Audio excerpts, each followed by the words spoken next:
అందరికీ నమస్కారం. నీ సహజ స్థితిలో ఉండు.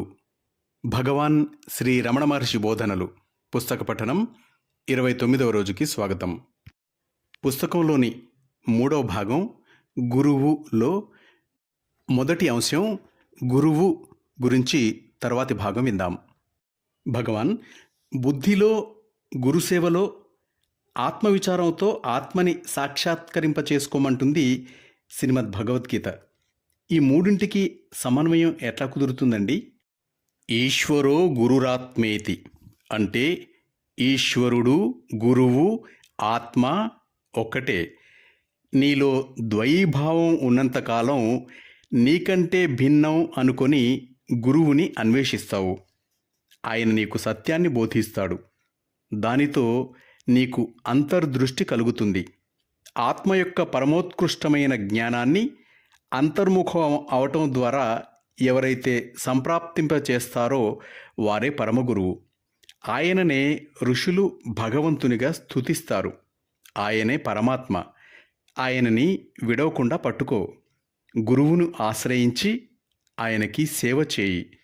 ఆయన అనుగ్రహం ద్వారా జన్మకి దుఃఖానికి కారణం తెలుసుకో.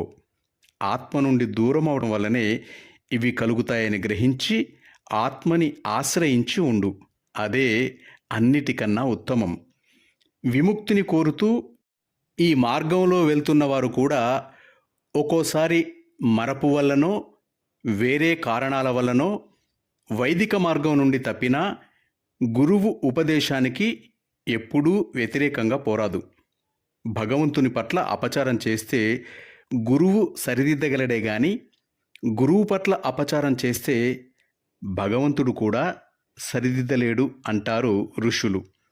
అపురూపము తీవ్రము పుష్కలము అయిన ప్రేమ వల్ల గురువు యొక్క కటాక్ష వీక్షణం మీద పరిపూర్ణమైన విశ్వాసం కలవానికి దుఃఖముండదు ఈ లోకంలో. పురూహుతుని వలె అంటే ఇంద్రుని వలె జీవిస్తాడు. అందరూ ఆశించే మనశ్శాంతిని సద్గురుని కటాక్షం వల్ల మనోనిశ్చలతని పొందినవారు తప్ప ఇంకెవ్వరూ ఎవ్వరి వల్ల ఏ విధంగానూ పొందలేరు. కాబట్టి ఎప్పుడూ ఏకాగ్రతతో ఆ అనుగ్రహాన్ని సంపాదించుకోవటానికి కృషి చేయి. శ్రీ భగవాన్ అనుగ్రహం వల్ల పెద్ద శ్రమ లేకుండా ఆత్మసాక్షాత్కారాన్ని పొందిన మీ శిష్యులున్నారు. నాకు కూడా అటువంటి అనుగ్రహం కావాలి. స్త్రీని అవటం వల్ల ఎక్కడో దూర ప్రాంతంలో ఉండటం వల్ల మీ సాన్నిధ్యం నేను కోరినంత తరచుగా నాకు లభించదు. నేను మళ్ళీ రాలేనేమో కూడా. శ్రీ భగవాన్ కరుణని వేడుకుంటున్నాను. నా ప్రార్థనని శ్రీ భగవాన్ మన్నించాలి. ఎక్కడికి వెళ్తున్నావు? నీవు ఎక్కడికి వెళ్ళటం లేదు. నీవు దేహానివే అనుకున్నా ఆ దేహమే లక్నో నుంచి తిరువన్నామలైకి వచ్చిందా? నువ్వు కారులో కూర్చున్నావు. ఆ తరువాత ఏదో ఒక వాహనం కదులుతూనే ఉంది. చిట్ట చివరికి నీవిక్కడికి వచ్చాను అంటున్నావు.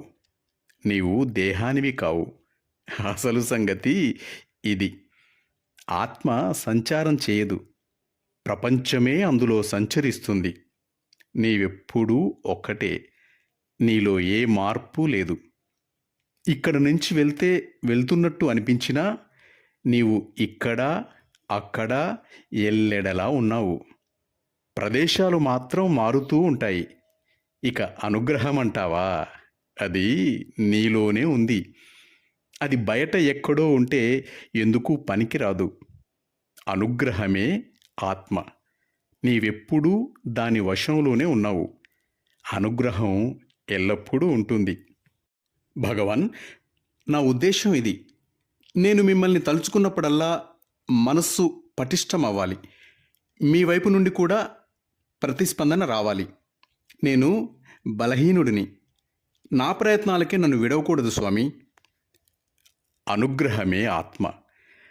నీవు భగవాన్ని జ్ఞాపకం తెచ్చుకోవడం కూడా ఆత్మ యొక్క ప్రేరణ వల్లనే. అనుగ్రహము అప్పుడే లేదా? అనుగ్రహం నీలో పనిచేయని క్షణమంటూ ఉందా? నీ జ్ఞాపకమే అనుగ్రహానికి మొదటి మెట్టు. అదే ప్రతిస్పందన. అదే ప్రేరణ. అదే ఆత్మ. అదే అనుగ్రహం. ఆందోళన చెందవలసిన అవసరం ఏమీ లేదు.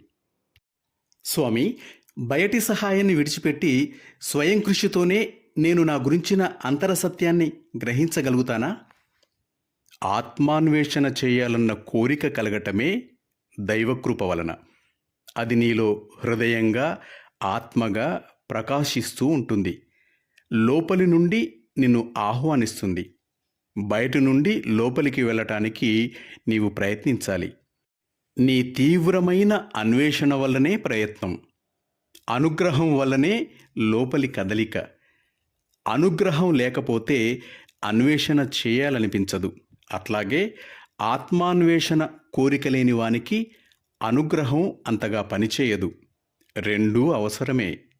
స్వామి, ఆత్మసాక్షాత్కారానికి గురువు ఎంతకాలం అవసరం అంటారు? అజ్ఞానం ఉన్నంతకాలం గురువు అవసరమే. కావాలని ఆత్మని పరిమితం చేసుకోవటం వల్లనే అజ్ఞానం కలుగుతుంది.